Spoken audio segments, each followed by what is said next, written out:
We've talked about working on our relationship with our vaginas in a lot of ways, and mine has taken different twists and turns. I feel contacted by her at times when I'm not necessarily thinking about her. So there were times when I would just feel energy in the area of my vagina at night as I'm about to fall asleep, and I'd be like, of course. And then she would give me a message like, touch me or use your fingers, whatever it was, and I would respond. I think there was one time I didn't because I was really tired and I apologized the next day. Well, okay, but hold on. It's also relationship. If Yes. you're, Yeah. I say no to my husband, Right. no, I have a headache. I don't want to do this, or no, I'm exhausted, or no, you're not my favorite person right now. You Yeah. have the freedom to say that. Sure, you can go and apologize later, but don't feel guilty. Okay, go ahead. But the reason that now I could be wrong, and I know that I have a different view maybe on, and am trying to become less compartmentalized than I've been. And the way I look at it is I finally get she's really trying to help me. She's really trying to help me heal.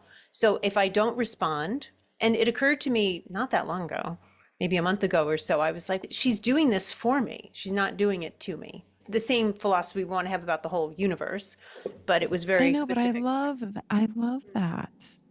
Yeah. And look, I get that I sound like the weirdo when I'm like, "Oh, I talk to my vagina. I only touch her if she wants me to," or whatever that sounds like. But I had stuff to work through, and that was me following my intuition. Today is the 10th, 8 days ago. I woke up to the song X's and O's by Elle King.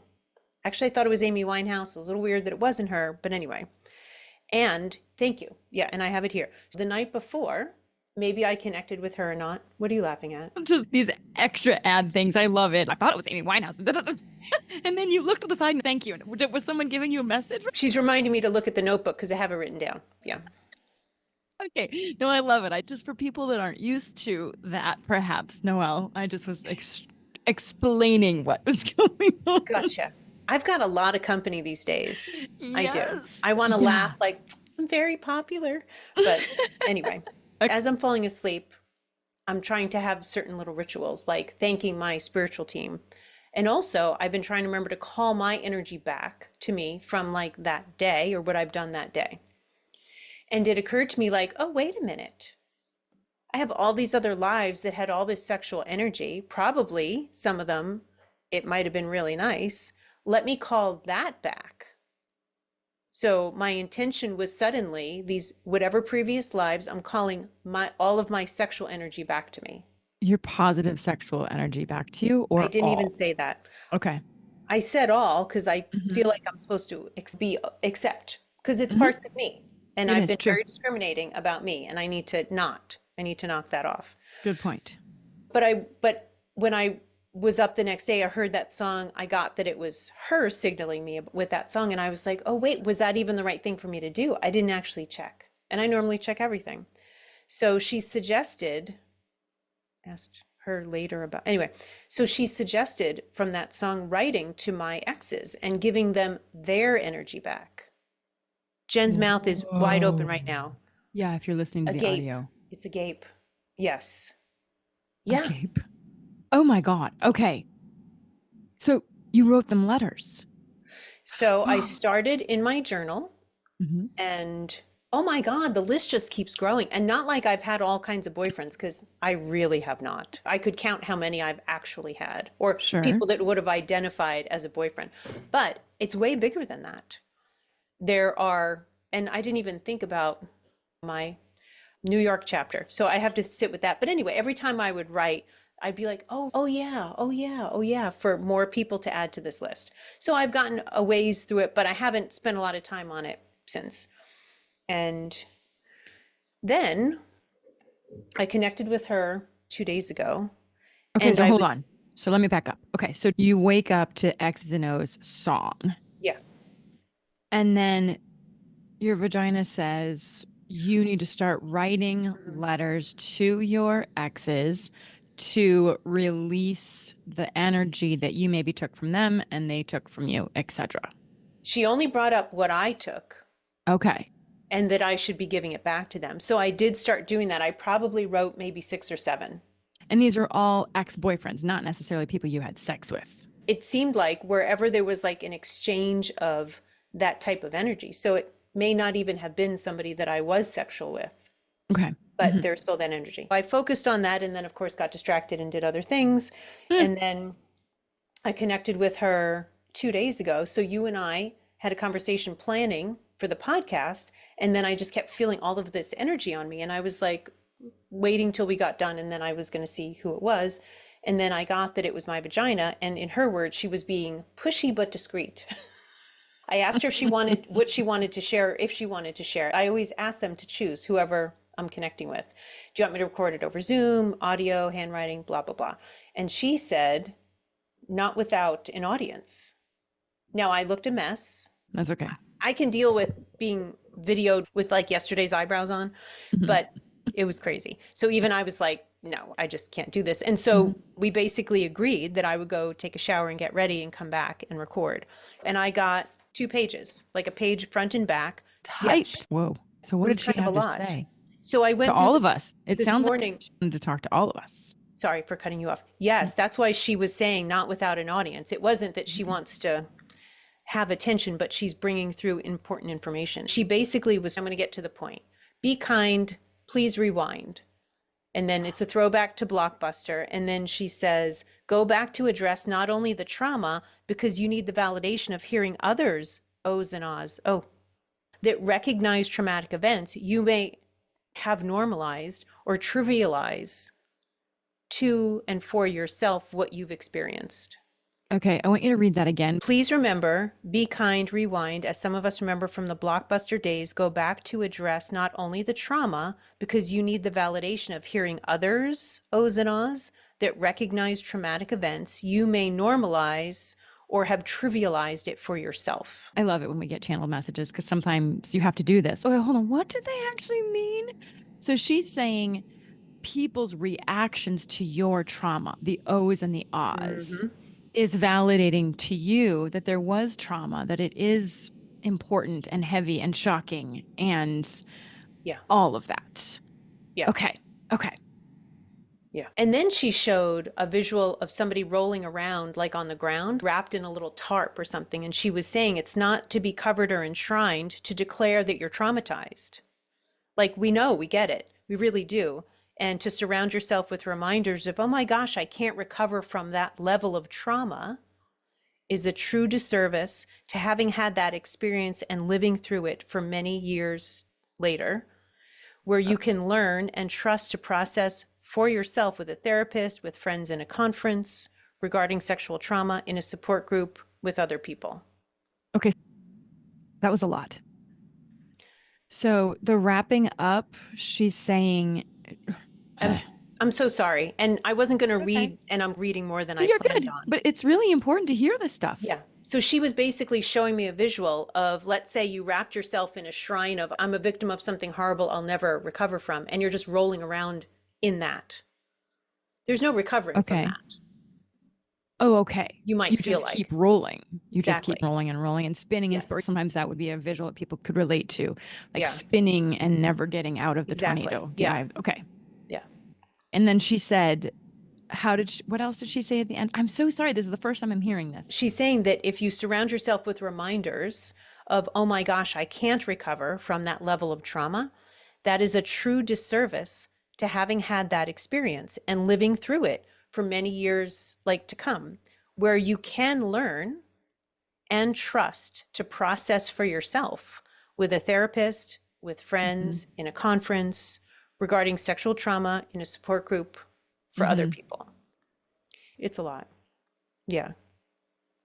It's So okay. She was focusing on. she was focusing on the term victimization and she was using air quotes. And of course, Mm-hmm. I'm a little hypersensitive, as we know, about how people define themselves or not. She was bringing that up related to the word disempowering, that relating to yourself as having been victimized in that kind of way can be very disempowering.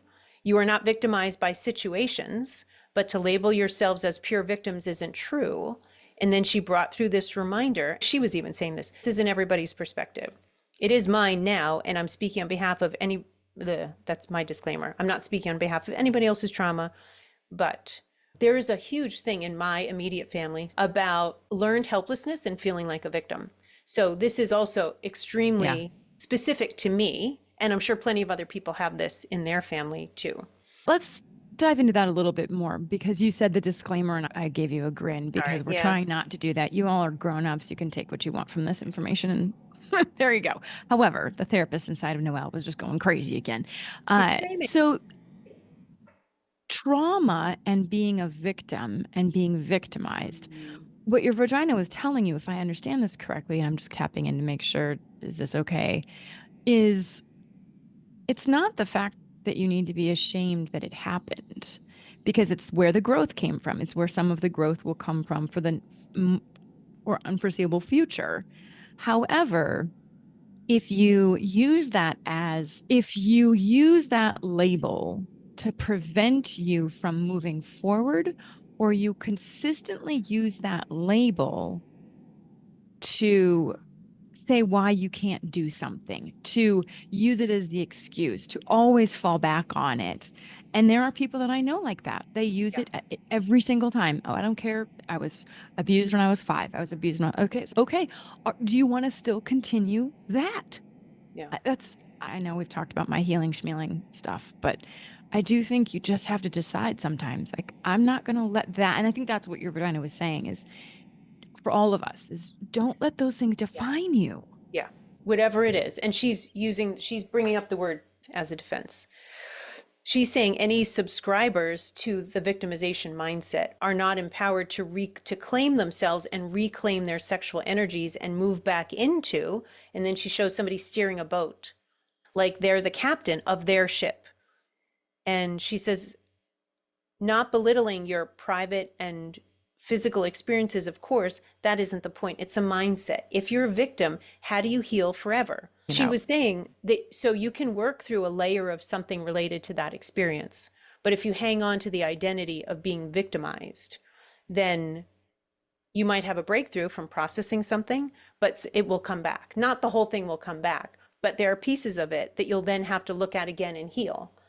This is when you go through different stages of development in life, it makes sense that you have to re-grieve certain things, certain people's loss. You have to reprocess stuff because let's say you had sexual abuse and then you have a child, probably a girl in particular, that could be extremely triggering. And then you'll have to go through the whole process again. when she said you can work on layers, that if you don't, I'm so sorry. It was the concept of I understand what you said about the pieces coming back and like the whole thing not being complete. And then so you're re-triggered. It's basically all those little pieces are like little triggers. If you think about this big circle of stuff and you take 3 or 4 pieces out and you're like, okay, I'm good. I'm pretty sure we processed it all. And then this whole thing explodes and releases, Yeah. and you've got all these little things that do trigger you. However, I didn't understand the layer thing that she said. She was basically saying that you might think that you're through it and then something comes back. She's saying to process each piece or parcel of it. Whereas if you say it's a shitty experience, I never lived through it again. I wouldn't wish it on my worst enemy. Sorry, this is getting convoluted So when I'm let's reading it just, and then we're processing. So if we could yeah. just jump a bit. Mhm. Basically, she's saying that if you hang on to that identity, that there's always going to be pieces that come back Okay. because you haven't Got it. processed the whole thing. And in your mind, you're still the victim of those things. Okay. Now, look, I've been an avoidant. This is just me saying this. This wasn't my vagina saying this. I've been a very avoidant person about really dealing with any of this stuff. So I'm 56. It happened when I was like 25. And I have done okay for myself. But there are pockets where I'm very dysfunctional in this area, some of which we've talked about on the podcast. And so avoiding it doesn't mean that you're healed. And so No. I'm really getting what she's talking about. Mm-hmm. And then she's saying, you can acknowledge that was a shitty experience. I hope I never go through again. I wouldn't wish on anybody. Mm-hmm. But then there's also this acknowledgement of, and I really believe this with my soul, that I signed up for that previous to this life to learn. Mm-hmm. And so there was agreement, but bigger than that, I want to roll around in the lesson that I learned, not the misery of the experience. Oh, lovely. And then as she finished saying that, I got a high pitched sound in my ear and I'm like, oh, somebody's here. And it was my grandmother who's contributed to different conversations related to sexuality. And she comes in being a bit lighthearted and using this sort of phony New York Jewish accent just to be playful. And she's, darling, how do you expect to recover when you feed yourself victim food, victimization food? All of life's a lesson, every bit of it. Whoa. Grandma was laying down the truth. Victim food, feeding your victimization the food that it needs. What does that, like, what would that food be? My sense of it was it's the identity of being a victim, and that you can feed that energetically by talking about it, telling the story of it, and really Yeah. hanging on to it for yourself without realizing to what degree you are. So things like self-talk that Yeah. would feed the victimization, the surrounding yourself by people that make you feel like crap, Yeah. attracting people into your world that continue to foster or spin that energy within you, whether it's not, it might not be the same experience, but it's that same energy. Yeah. And also Mm, being ashamed of yourself. Now, this is yeah. me talking. This isn't what she said, but I Hmm. definitely had that. So I have a scheduled mediumship session next week with somebody who was in my life a long time ago, meeting with them and a parent of theirs. And I had this, oh, maybe I should tell the parent to check out one of our podcasts or something like that to get a sense of me, to feel comfortable to do a mediumship reading. Hmm. I've talked about my New York chapter of being an escort and all those things in everything that I'm doing now. And I Hmm. had this moment and it just came up like this little whisper. Oh, and you know what? I was like, you know what? I don't care. Not like I don't care about her opinion of me, Hmm. but I am not, I am, yeah, it sounded better in my head when I think it, but I am unwilling to feel shame about my experience. I am Hmm. unwilling now. That's huge.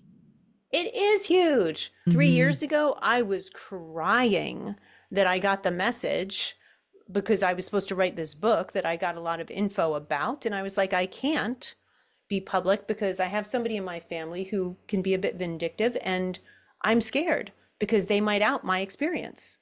And they were like, fully reveal. I didn't know what that Hmm. meant and the implications of that, of course, but this was only like 3 years ago. I Hmm. had told like a handful of people about that New York experience, and I was going to die with that as a secret from everybody else.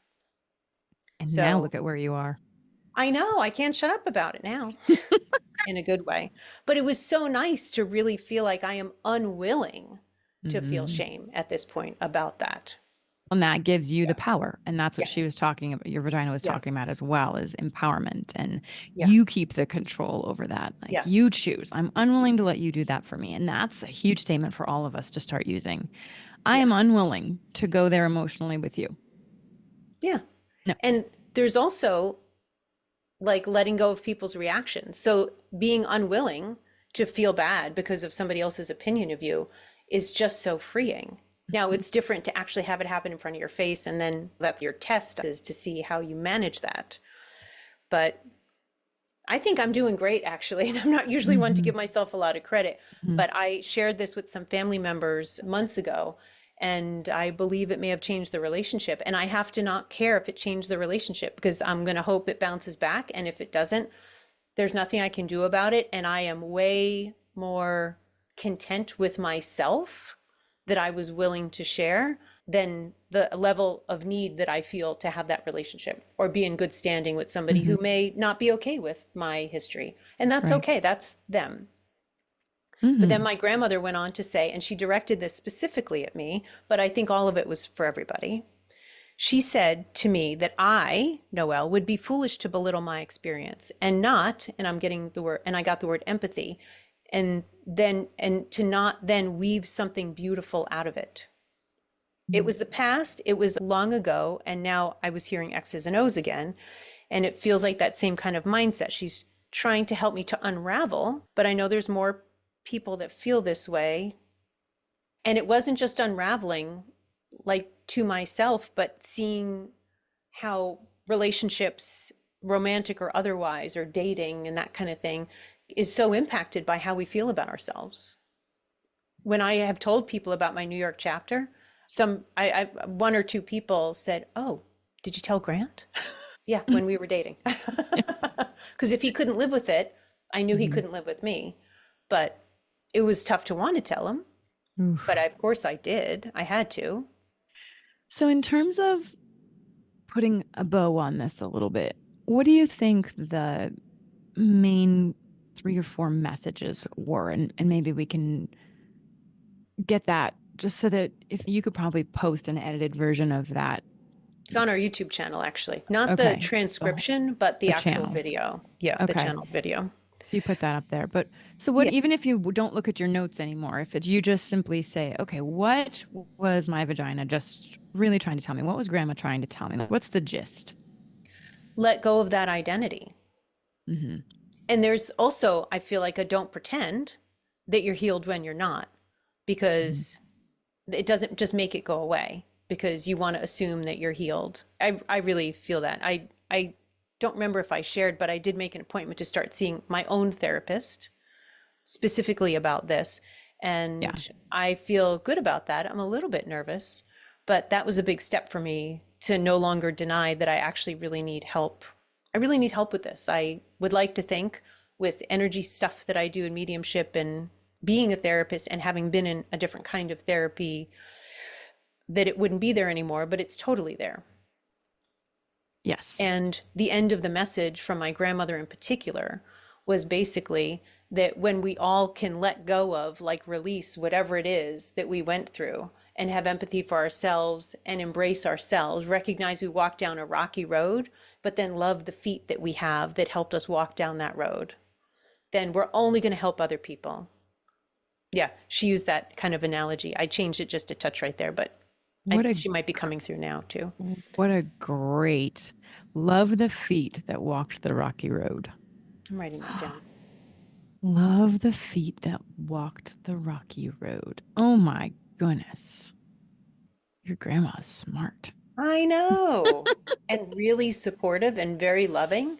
And she Mm, basically also reinforced for all the people that have taken on these kinds of lessons that we knew would be hard lessons, but we did it to learn from it, not to be like kept asunder. I don't know what that means, but that's what I'm getting. From having had that experience, we're only going to make the world better by loving ourselves, accepting ourselves and everybody else. And it's only with from those of us that have experienced certain things that we can help people that have also experienced those things. And that yes. felt like a really important point, even though she didn't mention it that much, but that felt really important. It's only when you've walked down that road that you will have any credibility with people who are suffering from that. I also believe that putting energetic voice to things in the sharing of your story and the sharing of honesty and expression, that is healing for yourself and for others. Kate Trotter, a friend of mine, read my Akashic records a while ago, and she said, Jen, your voice is what will heal people. And it was the first time that I thought, oh, it's also just, it heals us just by talking about it. I Yeah. know that by talking about my daughter and the struggles that we have with her disability, it it helps heal me every single time I talk about it. But if we shove it in and we don't talk about it and we let it just fester, it festers.